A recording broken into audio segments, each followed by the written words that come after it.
Welcome, y'all, to this week's edition of INTV's Team Action News. I'm Jeffrey Jorgensen. And I'm Eddie Castillo. Nolan will not be joining us this evening due to his absence in the Upper Kittitas County. Too bad. That's all right. I am not missing him much. It is March 27, 2014, and our top story of this evening is the Malaysian Airlines Flight 370 has been found. Well, it hasn't been physically found, but evidence proves that it flew into the Indian Ocean with nothing around, so it had to have crashed. Who would have thought that it was just a normal, standard plane crash? I mean, I don't think most plane crashes are standard, but I mean, all this hype about terrorism and black holes coming from CNN, they should be called the tabloids, if you ask me. They always do that. It's like CNN or like Fox's The Inquirer. Yes, absolutely. They always, like, if they don't have a good enough story, they make it up. It's like on Anchorman. You've seen Anchorman, right? Part 2, where like they didn't have any story, so they're like, well, let's just film some car chase. Those 24-hour news channels, they seem to exaggerate stories, make up their own stories, and here at INTV we have the facts. We do. We do have the facts, but it was very fortunate that the plane has been not found, but they have an idea of what happened, and just putting aside all these false claims. And when the Malaysian government found out what happened to the plane, they informed all the families of the attendants on the plane what exactly happened via text message.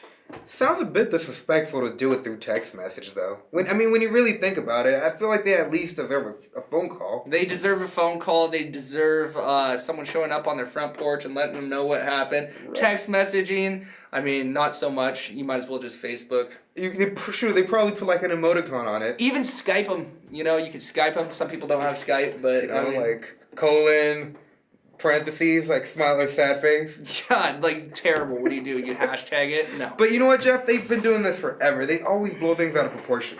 Yes. You know, we have the plane crash right now. But what about the swine flu? Yeah. Remember how it was such a big deal and it was supposedly like the zombie apocalypse, and what was it? The swine flu, Y2K, zombie apocalypse. WMDs. The WMDs, Africanized honeybees, so the killer bees coming up here from Mexico. The bird flu, mad cow disease, all these diseases taking place. What's next? The crazy cat disease. You know what? It just boils down to, like you said, 24-hour news stations not having anything to talk about. But what's good about CNN and this whole entire thing taking place, they actually doubled their viewers from ages 25 to 54, making all this jibba-jabba. Of course they did. Yes. Of course they did. Pretty sad. They're about to have like a CNN reality show. Yes, they are. And if you can thank Don Lennon from CNN with the black holes theory. He actually also had a question about this happened on the TV show Lost. Like when the plane disappeared into a black hole. So, you know, that was evidence enough for Don Lennon from CNN to ask. You know, Lost was the first thing that came to mind when I heard about the Malaysian Airplane, though. Oh, yeah? Yeah, I felt pretty bad about it, but... yeah, you know. You know what you shouldn't feel bad about, or you should, depending on how you feel. Fred Phelps passed away this past week. Now, if you're not familiar with Fred Phelps, he's the man who runs the Westboro Church in Topeka, Kansas, with all the hateful, picket signs they do at funerals. Slander amongst gay rights, the gay rights movement. You know, but it's not just that. They associate everything with that. So, like, they picket military funerals, they picket just about anything. Yeah, they pretty much picket everything. Westboro Church is not in good ratings with the American citizens, I must say, or at least the majority of them. No, but it's brought, if they did anything good, is they brought people together. Because, common enemy, a person who hates your enemy is your friend. I guess, yeah. keep your friends close, but your enemies closer. But, so he died this past week. And when his family was asked why he didn't have a funeral, his family quoted, "Westboro doesn't worship the dead." So there you have it. But when it comes to funerals, I mean, it just shows. I don't know if they're seeing the glasses half full or half empty. But every time I attend a funeral, I never go into it thinking about that person passing away. We're there to celebrate their life and what they fulfilled within inside their years. Well, there wasn't much to celebrate with Fred Phelps, though. No, there wasn't. But, I mean, his peers may have thought so, but still to this point, Or maybe they're thinking strategically. They're like, they can't pick at the funeral if we don't have a funeral. I think the only dead that I would celebrate would be his death. There you go. There you go. He is a bad man in my... I don't want to say that. Middle school band concert took place this last Thursday on the 20th, and it was a fantastic turnout. If you missed it this year, be sure not to miss it on INTV at selected times. INTV was there. Check it out.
Thank you to Mr. Kaiser and all the students who participated in that concert. If you are one student who's not in band but always wanted to be, talk to Mr. Kaiser. I'm sure he can give you maybe a triangle.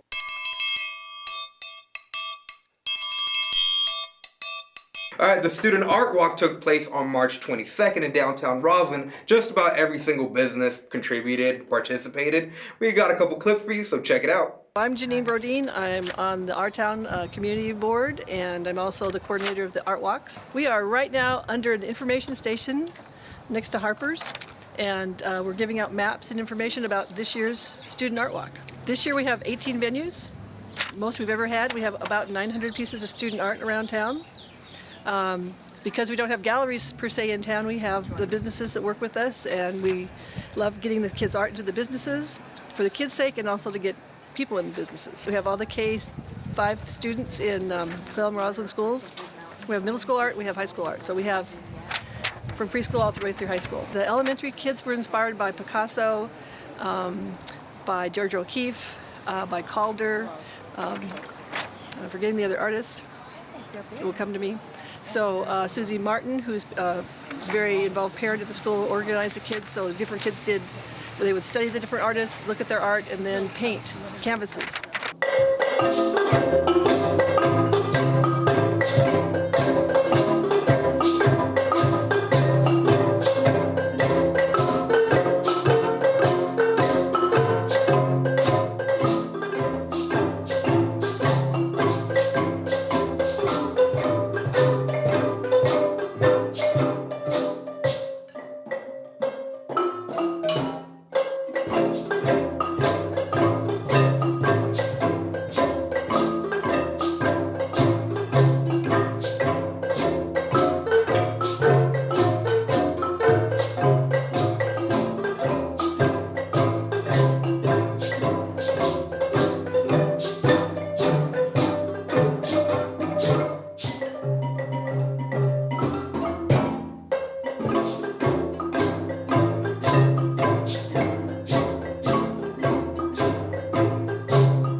great art and great performance by the marimba band. If you missed it this week, check it out next week again because they will be having them for the rest of the summer. This was the first one of the year. Saturday was a big day for the Upper Kittitas County, and the chili cook-off in Teanaway kicked it off, and it was excellent. It was amazing chili. Yeah. I gotta say, all of it was good. Told you. They don't really taste like chili because to me, like, chili is the canned stuff.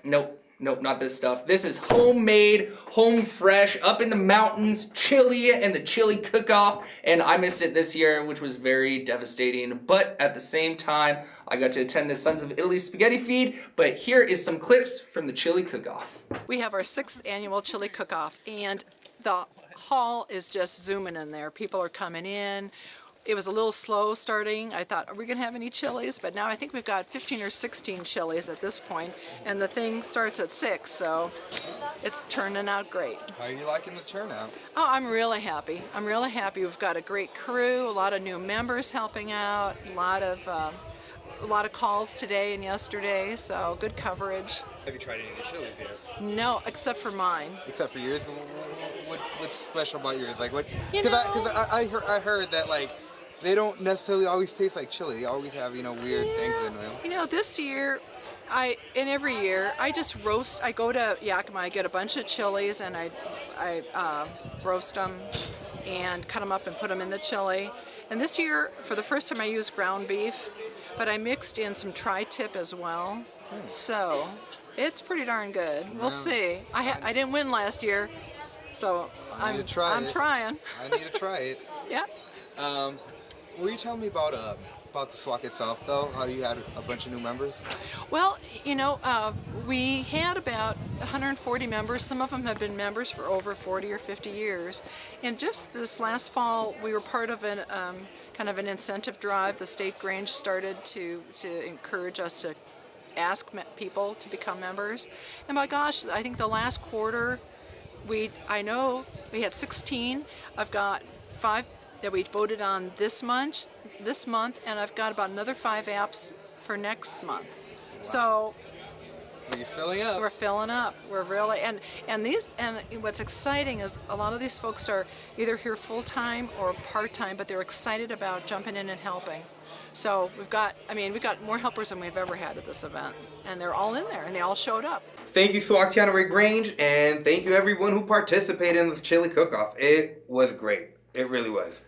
The fundraiser event Sons of Italy held at the Cleveland Eagles was a hit. This took place that very same night on the 22nd of March, and they had some spaghetti, some auctions, and they also had some fabulous ice cream, and I was there cleaning dishes. Very, very few dishes, actually. Really? Yeah, because they did paper plates and plastic forks this year, so it made it easy on us, and here's some footage of that night.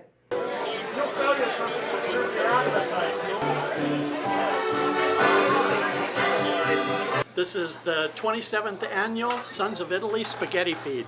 It was started in 1945, the club was, and we've been having this function now for 27 years, and it's a fundraiser for a scholarship for a high school senior here in Cleelum High School or Easton High School. They get served salads and with a homemade breadstick, salami, and then the main dish is spaghetti with meatballs and garlic bread, and then for dessert, pizzelli with spumoni ice cream that was made in Ellensburg by Corey Weiniger. How do you like the turnout? It's kind of slow to start with, but I think it'll be getting better. It always fills up after church. Oh. We're going to have an auction, a live auction with Dave Sandona. He'll be auctioning off some cheeses from Italy and a bottle of wine from Italy, a 5-liter bottle of wine. And we have some raffle baskets. I think there must be at least 15 of them.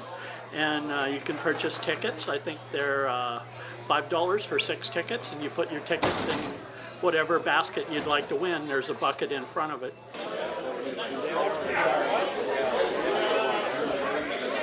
Thank you, Sons of Italy, for reaching out to the youth in the Upper Kittitas County. Thank you, Cle Elum Eagles, for hosting that event for Sons of Italy. Thank you to all the volunteers who took place in that event. And thank you, Ron Dolly, for all your hard work and dedication and using paper plates and plastic forks this year, because that made it easy on us boys upstairs. Dawn Bass was given a donation to her organization that she volunteers at by the Kiwanis.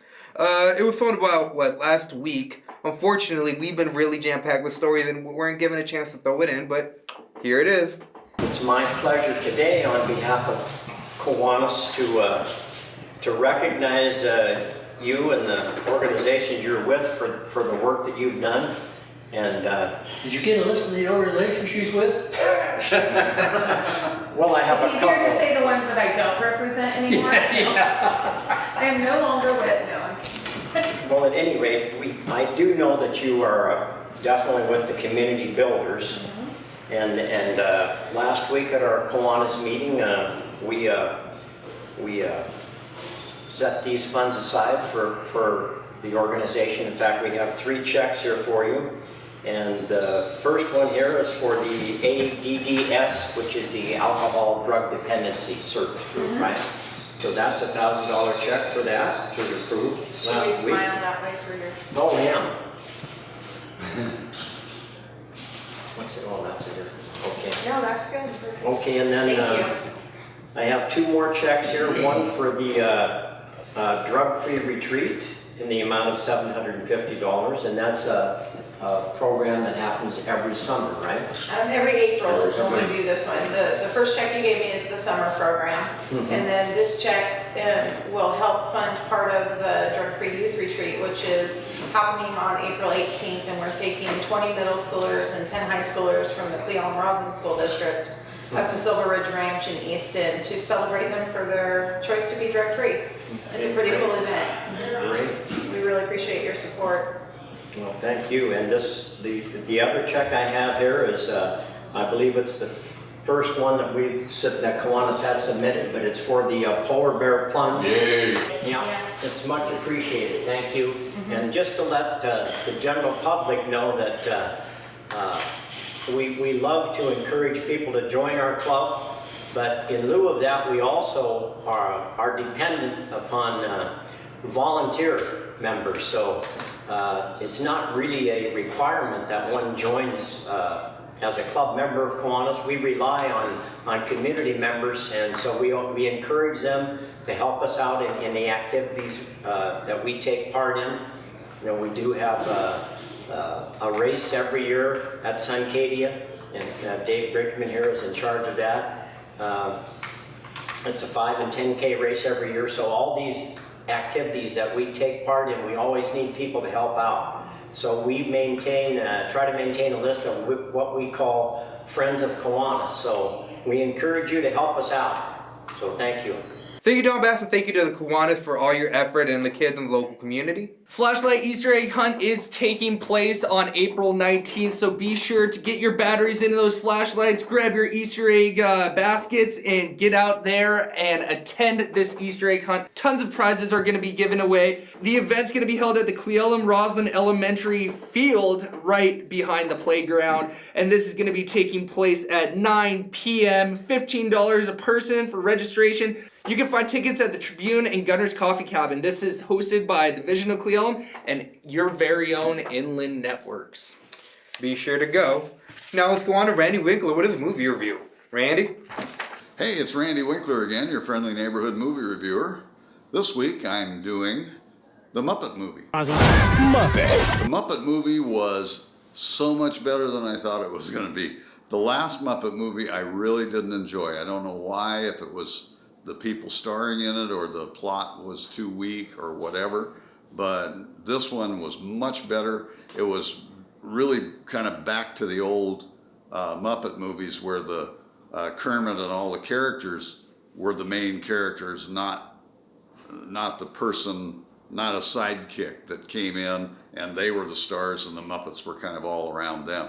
This was a Muppet movie starring Muppets about Muppets, and there was, there was a lot of humans in it, but the Muppets were the stars. So anyway, It's another Muppet movie. They even make fun of how it's another Muppet movie, and I really enjoyed it. I had a great time.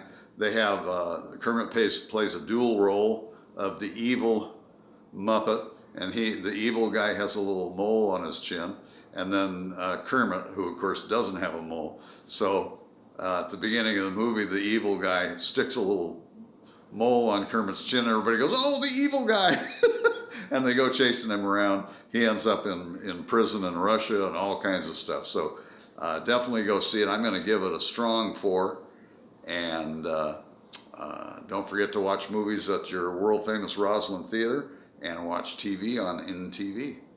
Thank you, Randy, for that movie review. The Muppets looks amazing. Yes, it does. Probably not as good as the first one with Jason Segel.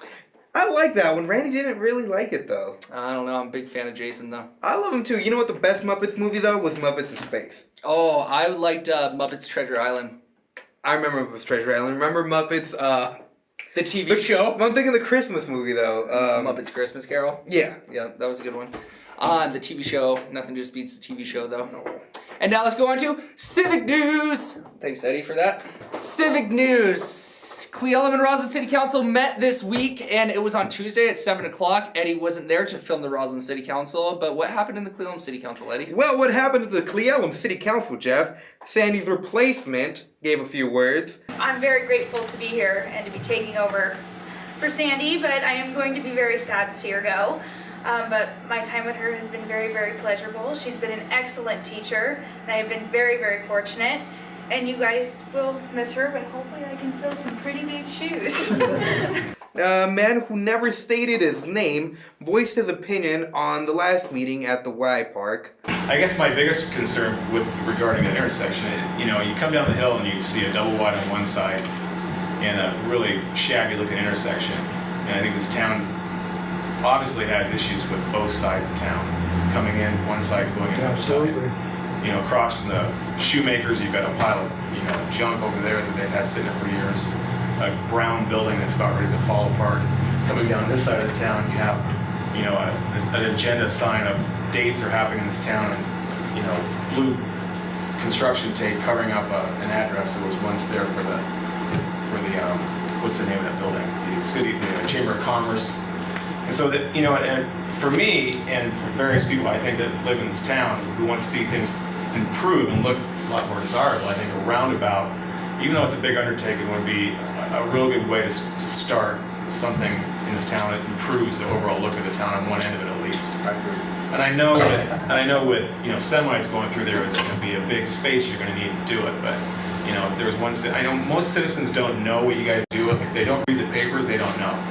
So I guess my third question is that when you guys do things like vote on these things, do you send out any kind of information to the general public that this is what you're doing, or do you just go to the newspaper? We have public hearings when we do this. So public hearings is the only way people know. So if they don't go to the public hearings, they don't know. There's a television camera. Yeah, it's on TV. It's on TV. The agenda is also posted on the door the Friday before meeting. No, I understand that. So for the newspaper, if you look at the newspaper, you don't see it. If you have satellite, you don't see it. So the only way that they can see it is coming into this meeting place, correct? Okay. Or drive by. Like you said, the agenda is posted. The tentative agenda is posted. And I'm not pointing fingers here. That's not my intention. No. I'm a fourth generation here, believe it or not. My grandparents and great grandparents grew up here, and I just want to see this town grow and improve and look nicer. Then they discussed the dispensary, and they stated that they're about to take legal action, and they do have a court date set up. They renewed the weed moratorium for 6 months. Check this out. They renewed it for 6 months, and they added another 6 months on top of that. So it's for a year. Pretty much. Yeah. There was also discussion about the PVC crossing flag pipes that were at every intersection in town. Some think it's a good idea, but Lindsay says that they look tacky. We now have these orange pedestrian crossing flags at a number of intersections in town. And while I do believe that our pedestrians should be safe and that we should look into how to handle that, I'm not sure that just sticking orange flags in PVC pipe on city property and on telephone poles really solves the issue or helps in improving the look of our downtown. And that would seem to be a common theme over the last 2 meetings that we really do want to see improvements in our town.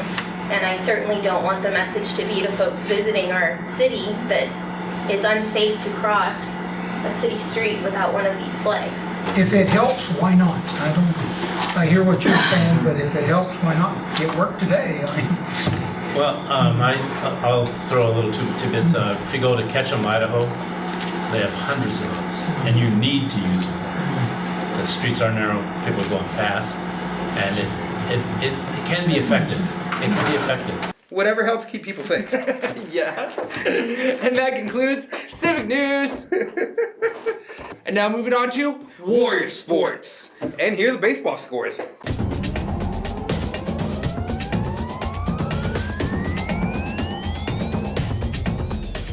And that concludes Warrior Sports. At this time, we'd like to thank all of our sponsors here at INTV. Thank you guys so much. If it wasn't for you out there, there would be no us sitting here. And thank you to all our viewers. The same goes for you. And thank you to Eddie. Thank you to Eddie for sitting in for Nolan. Yeah. It was refreshing not having Nolan here, if you ask me. No worries. But he'll be back next week, and we'd like to shut down tonight's episode by wishing some people a very happy birthday. And kicking it off, we have on the 28th of March, Brandy Lee Wheeler, Lucky Lawrence, and Zachariah Ballard. On March 29th, Machiko Inamura. And on the 30th of March, we have Whitney Montgomery. Happy birthday. On March 31st, Jennifer Frenier, Chris Frankenfield, and Tabby. And on April 1st, all kidding aside, Nikki Daniels. Happy birthday. On April 4th, Chris Fudaz and Raven Crow. So there you have it. This has been a couple local boys. Shooting some local news for you. I'm Jeffrey Jorgensen. I'm Eddie Castillo. And I will see you next week. Eddie, not so much. I'll be behind the camera. You'll be behind the camera, so you won't be looking at them. I'll be sitting behind them. I don't know. I'll be sitting with them. See you guys next week.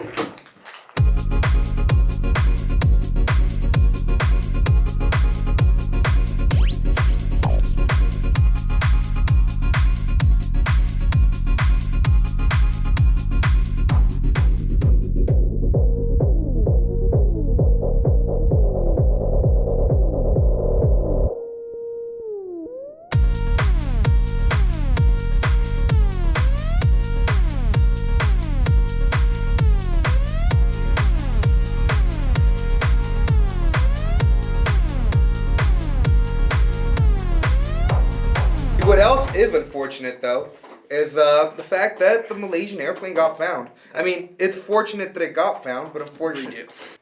And when the Malaysian... I don't want to celebrate his death. They will be having one every week for the rest of the summer. So don't miss it. Yeah, I'm gonna just leave it with that. You want to just leave it with that? Yeah, I don't care. No, dude, you didn't have any clips? No, I didn't have any chili. I'm personally a fan of Jason Statham. Me too. Me too. Was he in this one? No. Is he? I lied. I hate Jason Statham. You hate Jason Statham? Yeah. How do you hate Jason Statham? Are you talking about Transporter Jason Statham? Is that Jason Statham? That's who Jason Statham is. Okay, no, I'm thinking of No, I don't. Yeah. I'm thinking of the comedian. Right. I thought you were talking about the comedian. I am. What was his name? Oh man, Wade's gonna kill me because he loves that guy. Yeah, I like him too. Gosh, I thought that was. Oh yeah, you're right. Jason Statham is in. Wait, hold on. Okay, that's good. I'm drawing a blank. Thank you, Don.